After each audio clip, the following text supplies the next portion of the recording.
سر دو سنائیں. کویشچنز میں جی پوچھنا جی چاہ رہا تھا. ایک تو جی چھوٹا سا ہے. جی. حضرت ہم کافر کسے کہہ سکتے ہیں؟ کافر کے مختلف انواع ہیں بھائی.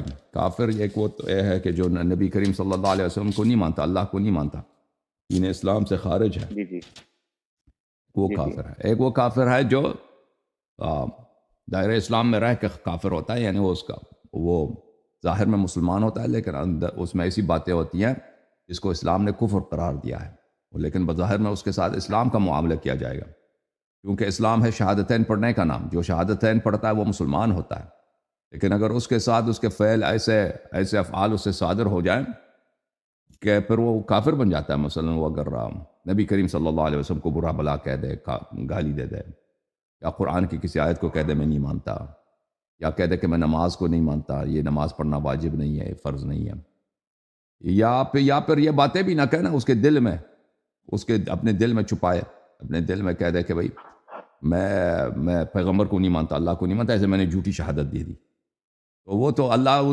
اس کے دل کا حال جانتا ہے، لیکن اگر اللہ نے خبر دی کہ ایک شخص جھوٹ کہہ رہا ہے، اس نے شہادت جھوٹی انداز میں پڑھی، تو یہ سب کافر ہے. ٹھیک ہے نا، یہ کفر کے انواع ہیں. جی جی. جی جی حضرت ماشاء اللہ، پہلے تو میں منہ پہ تعریف نہیں کرتا. الحمدللہ ماشاء اللہ آپ کا جتنا علم ہے میں بڑے شوق سے سنتا ہوں آپ کو. مجھے بس مسئلہ یہی تھا کہ ہم لوگ یہ کیوں ہر ٹائم لگے رہتے ہیں شیعہ کافر سنی کافر، شیعہ کافر سنی کافر. تو مطلب کافر کی جو آپ کی ڈیفینیشن سے جو مجھے معلوم میں آیا کہ جو حضور صلی اللہ علیہ وسلم کو یا اللہ تعالیٰ کو نہیں مانتا وہ کافر ہے. ہم کس بیس پہ ایک دوسرے کو کافر کہتے ہیں؟ تو یہ جو ہم تو اپنے بھائیوں کو کافر نہیں کہتے. شیعہ میں سے کوئی ایسا شخص نہیں ہے جو اپنے مسلمان بھائیوں کو کافر کہہ دے. البتہ وہ جی جی جماعت احناف بھی جو ہیں، اہل سنت بھی جو ہیں، وہ اکثر شیعوں کو کافر نہیں کہتے. ان میں سے کچھ ہیں تکفیری حضرات، وہ اقلیت میں ہیں، اور وہ 1980 کے بعد ان کی تعداد میں کچھ اضافہ ہو گیا، ان کی فنڈنگ ہو گئی، تو وہ کچھ زیادہ آؤٹ اسپوکن ہیں، زیادہ سنائی دیتے ہیں، لیکن وہ اقلیت میں ہیں جو لوگ تکفیر کرتے ہیں، جو شیعوں کو کافر قرار دیتے ہیں. لیکن عالم اسلام کی کہ اہل سنت کے جو بڑے بڑے مراکز ہیں، الازہر ہے، مدینہ منورہ ہے، سعودی عرب کے حیات کبار ہے، یہ سب شیعوں کو مسلمان سمجھتے ہیں. حالانکہ وہ سعودی عرب وہ وہابیت کا گڑھ ہے، وہ بھی شیعوں کی تکفیر نہیں کرتے، لیکن وہ کچھ سیاسی وجوہات کے بنا پر اور کچھ جہالت کے بنا پر کچھ ایسے حضرات ہیں پاکستان میں کہ وہ تکفیر کرتے ہیں. جی. تو حضرت یہی ریکویسٹ تھی کہ آپ ایسے لوگوں کو بھی نصیحت پہ لے کے آئیں جو ایک دوسرے کو بلا وجہ قتل و غارت اور یہ وہ ہم مطلب مسلمان ہو کے، مسلمان دین امن ہے، سلامتی ہے، جی سلامتی کا دین ہے. اور ہم ماشاءاللہ جتنے آپ کو لوگ سنتے ہیں، جتنے آپ کی بات آپ کو چاہنے والے ہیں، آپ جی سر. یہ بھی تھوڑا سا ان کو رائے راست بھی پہ بھی لے کے آئے نا سارے لوگوں کو. انشاءاللہ ابھی اسی انشاءاللہ. سے ملتا جلتا یہی ریکویسٹ کرنی تھی کہ دیکھیں میں مطلب ماشاءاللہ آپ لوگوں کی وساطت کی وجہ سے اب ہمارا بھی علماء کے ساتھ مطلب اٹھنا بیٹھنا ہو گیا.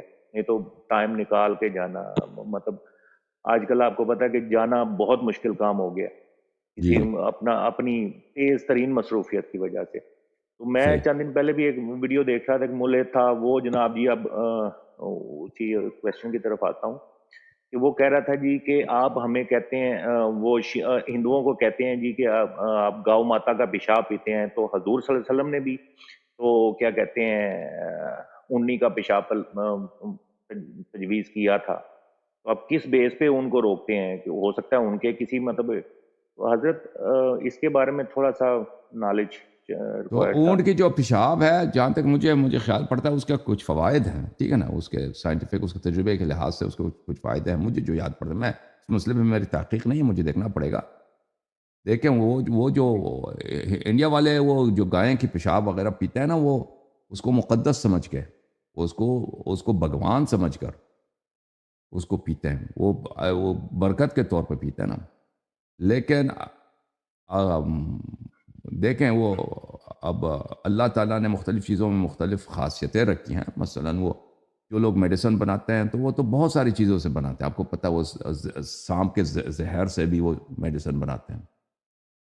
اور یہ جو بڑی جی بڑی کمپنیاں ہوتی ہیں میڈیسن بنانے والے کہ ان کے جو تحقیقات ہوتے ہیں، ان کے جو انگریڈینٹس لیتے ہیں تو مختلف چیزوں سے لیتے ہیں. وہ سور کے خون سے لیتے ہیں، سور کے ہڈی سے لیتے ہیں، اور گائے کے ہڈی سے لیتے ہیں. کتنے مختلف، وہ تو کیمسٹ جانتے ہیں جو اس فیلڈ میں ہوتا ہے جی نا. ٹھیک ہے، پرانے زمانے میں یہ تو ہوتا تھا کہ ہم اس طرح سنتھسائز کر کے میڈیسن تو نہیں بنتے تھے، سب نیچرلی جو ہوتا تھا وہی جو نیچرل فارم میں جو نیچر میں موجود ہے اسی سے لوگ کام چلاتے تھے. اگر دیکھیں ہم گائے کو مقدس نہیں سمجھتے، گائے کو بھگوان نہیں سمجھتے، گائے کو اللہ نہیں سمجھتے، یا اونٹ کو نہیں سمجھتے، ایک جانور ہے. جی جی اس کی جو پوزیشن ہے دنیا میں، جہان میں، ہماری زندگی میں ایک جانور کی ہے. اس سے ہم استفادہ کرتے ہیں، اس پہ سواری ہوتی ہے، اس کا گوشت کھاتے ہیں. جیسے اس کے گوشت کھاتے ہیں، اگر اس کے کسی جزو میں اللہ تعالیٰ نے کوئی برکت رکھی ہے، ٹھیک ہے نا، پیشاب جو ہے وہ جانور کی حرام نہیں ہوتی.